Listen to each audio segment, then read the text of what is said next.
How's it going, guys? I am Folkeman, your local brick build historian. Today we have another episode of Brick Build History. We are looking at the Panzerkampfwagen III Ausf F World War II German medium tank by Brickmania. Now, this one is basically what they call their premium model, and you'll see why, because oh lord, there's a lot of extra stuff that they put into this, and I'm really happy about it. So without further ado, let's go into the review and then go into the history. So just like any other good old review, the first thing we need to look at is the box. So you have a nice color 3/4 profile shot on the cover here. You have the cool little Panzer Commander there, Panzer III Ausf F World War II German medium tank, 605 Lego Brickmania and Brick Arms elements, and one custom minifig designed by Daniel Siskin. We have the manufacturing plate here with the same information. Brickmania kit 2308, skill level 3 out of 5. And I have kit number 91. And then you have a monochromatic side shot. So it's a really nice view. And the hatch is closed on this side shot too, which is interesting. But move that out of the way, and let's take a look at this. It's kind of a small kit, not gonna lie. It's the Panzer III is not exactly the biggest tank, so it is very understanding of it being small, and it's just a nice fun little kit to have. You just look at it and you can see the details and the care put into making this as good as possible, because man, is Dan really getting good at just it just doesn't even look like Legos sometimes, looking at it. So where to begin? So I guess we'll start up here on the turret. So you have the new took off his hat. So you have the Panzer Commander, early war Panzer Commander by Lando. Nice printing there. And then he has the Crusher cap with a lot of print on there. And it looks like there's a little Brickmania logo on that center piece with the laurels around it. And then of course you have the Waffenamp eagle with the supposed swastika. I guess I'll show the hatch up here closes and opens.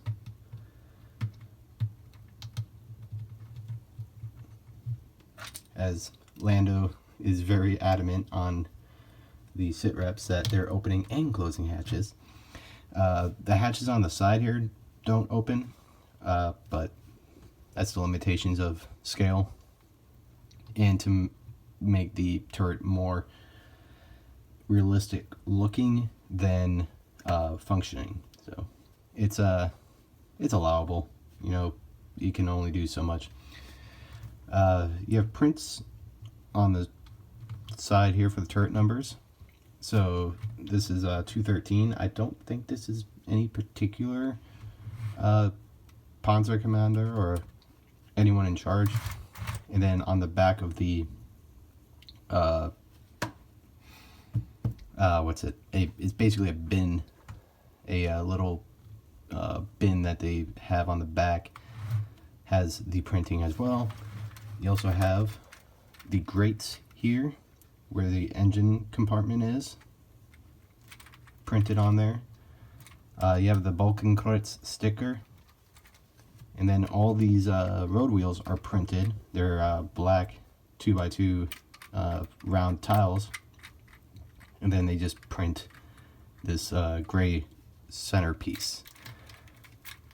And you also have the hatches for the transmission I guess that's what it's like a hatch to go in to the transmission and like do maintenance and all that.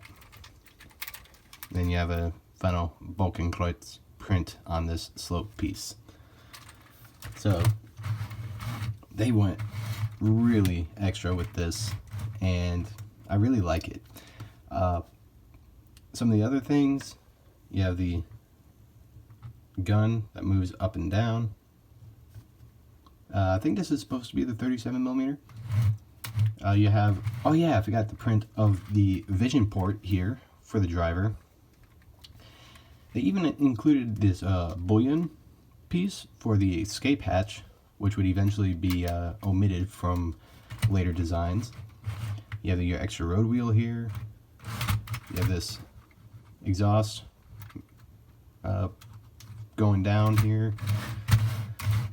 The night, I don't exactly remember what it's called, but it's basically like a night light kind of thing so that you can see where you're going, but without having a big bright light showing where you are. Plus I think this is either I think this is a horn.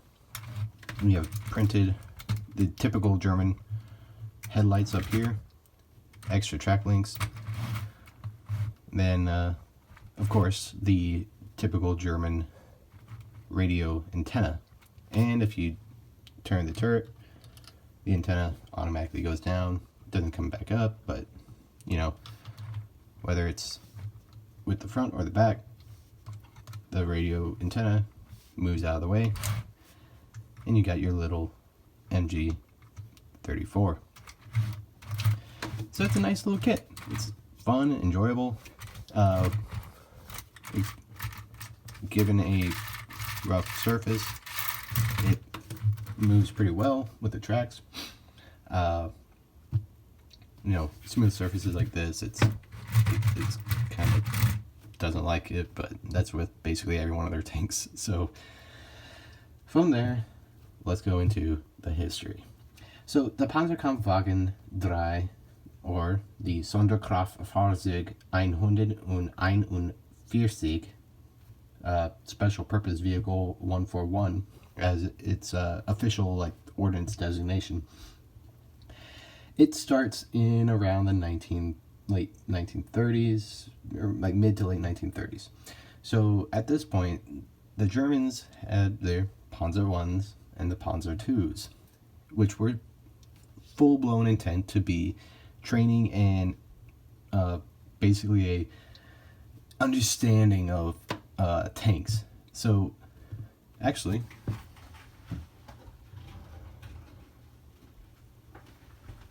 I have a Panzer II right here.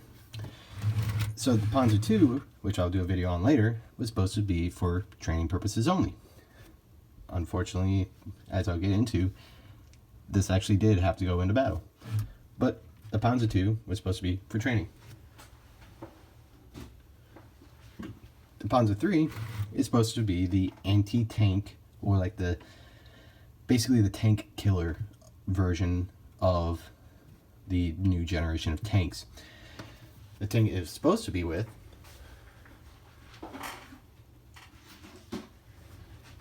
is the Panzer IV. So I'll do a video with this as well, but the Panzer IV was supposed to have the short 75 millimeter low velocity cannon, and it was supposed to be the infantry support vehicle, or actually technically more like a support vehicle for the Panzer III. So this was supposed to attack the tanks. This was supposed to hit bunkers and basically spread out enemy infantry.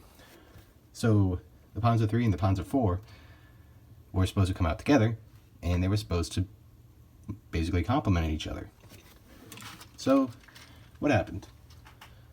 Well, 1936, 1937, there was a few companies that were given out basically a specification. These were specs laid out by the General Heinz Guderian. If you're familiar with the name Heinz Guderian, he was the guy who basically is credited with the pioneering of Blitzkrieg. Whether he actually did or not is debated, but either way, he was a really good general. Basically, one of the initial German generals for the Panzergruppen. So he came out with the specifications for a tank for anti-tank capabilities, and there was 4 companies that came out with some designs. You had Daimler-Benz, Krupp, MAN, and Rheinmetall. And all 4, came out with their prototypes and this is better for this reason, blah, blah, blah. But in the end, Daimler-Benz would win the contract. And in 1937, the Ausf A of the Panzer III will come out.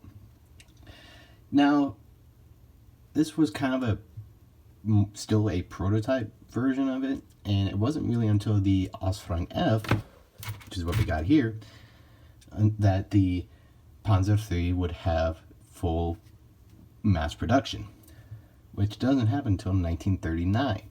Now, if you're familiar with the year 1939, that's the year that Germany invaded Poland. So there was the full intent was to have Panzer IIIs and Panzer IVs rolling into Poland. What actually happened was that very few of these made it into the Polish countryside. And same thing with the Panzer IVs, because of the time of development, time of tooling, time of mass manufacturing. Because the Germans, didn't have the full-blown tank production capabilities that other countries had, because they were limited by the Treaty of Versailles. Now, at the time before the war, they were going to Sweden and the Soviet Union, basically to bypass the whole Treaty of Versailles thing. But still, they didn't have any homegrown manufacturing. So in 1939, the Panzer III's Ausf Fs would start being built in mass production and start seeing bigger numbers. Going into France, the Panzer III's and Panzer IVs were more of a factor. Unfortunately, the Panzer III's 37mm gun, which was a KWK 36L/45, was kind of already out of date. Now, even though they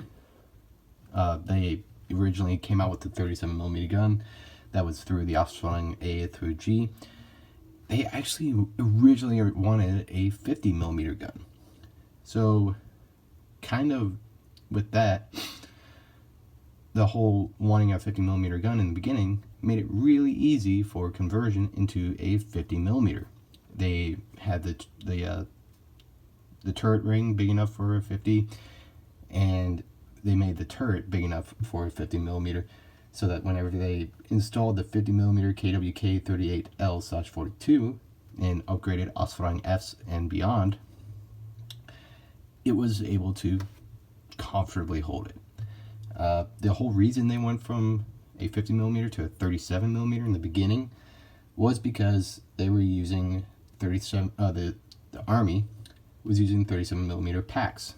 So basically, as a standardization between the shells used from the tanks and the ground troops, they thought, okay, we should have standardization.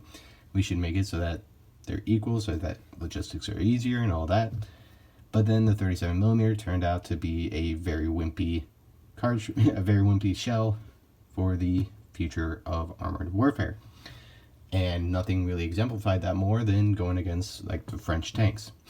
The Char B1 kind of was getting hit by these, and that's whenever they had to turn to using 88mm and go from this to that and puncturing a hole right through them, which is whenever they found out that the 88 was a really good anti-tank gun. That was Rommel who kind of figured that out. Of course, it would be Rommel. in the end, there would be 5,774 of these built, not including the StuG, which I'll get into later. So the original design would actually stay until around 1943, 1944, and it was clearly out of date by that time. Eventually, they would go from the 37 to the 50, and then the Ausf N would have a 75mm KWK 37L/24, which is what was originally used in the Panzer IV. So the Panzer III kind of switched roles with the Panzer IV, because the Panzer IV got that high velocity 75, and the low velocity 75 would eventually end up in the Panzer III. Some of the other things, like in the Ausf F, it has a torsion bar suspension with these 6 road wheels.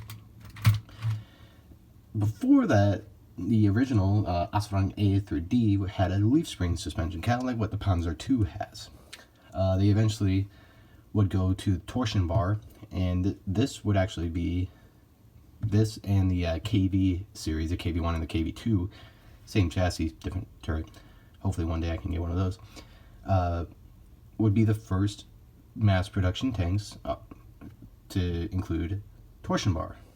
The torsion bar was originally on the Stridsvagn 61 or something like that. So kind of a innovator with that. It would also have the 3-man turret from the influence from the Vickers Medium Mark I. Originally, the concept of the turret was devised by the French in the Renault FT. Turret on a tank. Turrets have been around for a while, but putting a turret on a tank was the French Renault FT, but it was a 1-man turret. And the 1-man turret would sometimes be a 2-man turret and going into the 20s, but the 3-man turret was devised with the Vickers Mark I. And the Germans saw the 3-man turret as being the best way of basically allowing the crew to have not too much responsibility and be able to comfortably sit each other in there and allow each other to do the job faster and better.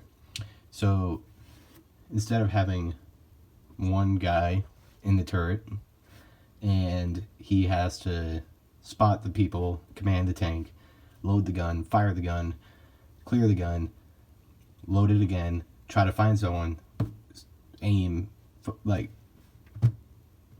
it's really difficult for one guy. But you have one guy in command of the tank going around spotting, okay, enemy there, enemy there.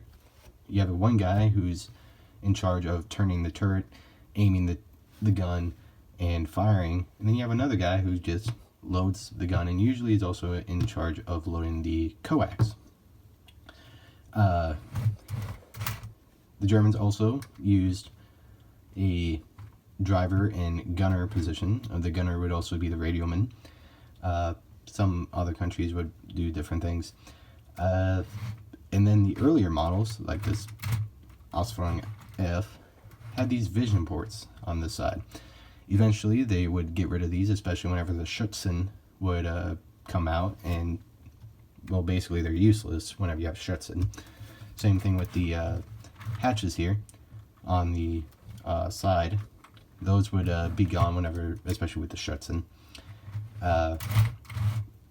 And the whole thing would just be obsolete after, like, 1943.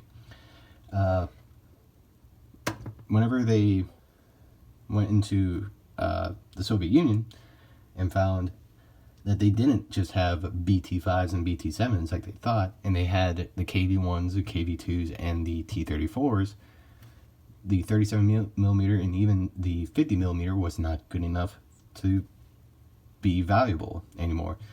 So the Germans would eventually turn these Panzer IIIs into Sturmgeschütz.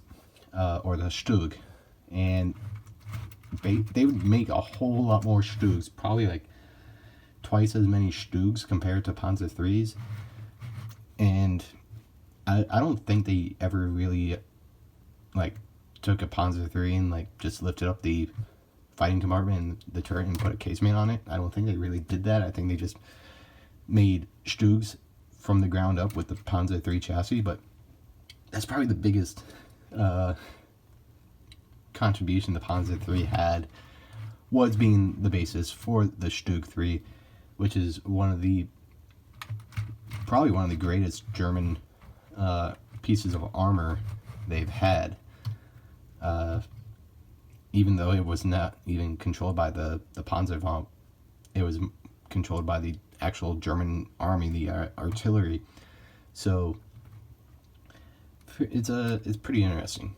But needless to say, the Panzer III, it really produced quite a standard for German armor. And the fact that Brickmania took the time to not only make this Panzer III, but to make it really, really good. And the details, the attention to detail is amazing in this, especially like these little hatches here and the vision ports, the escape hatch. Like literally the only thing that isn't working is these side hatches for the gunner and the loader to escape from. Also, if you were a driver or the hull gunner of a Panzer III, you're basically SOL whenever the tank starts on fire, because guess what? You don't have a hatch. So it was really a learning platform for the Germans, because they learned, oh, it might be helpful for the driver to have a hatch. Not only for him to escape from, but for him to look out and see whenever not in a combat area and not feeling claustrophobic. So, with that said, that's really all I got for this glorious German tank. The amount of detail, I mean, if you haven't picked one up or if you did pick one up and you haven't built it yet, go ahead and do so, because I just absolutely love this thing. I love looking at it. I love playing with it. The turret just spins so nicely. The gun just elevates and depresses so great. And it just works well, especially whenever you have a Panzer IV to go along with it. They just look so great together. And I mean, I don't know. I really hope they do the same treatment with the Panzer IV though, and make a better like edition of a Panzer IV like they did with this Panzer III. So Dan, please do that, because I would buy that immediately, and I think a lot of people would too. But with that said, I have been Folkerman, and this is Building History.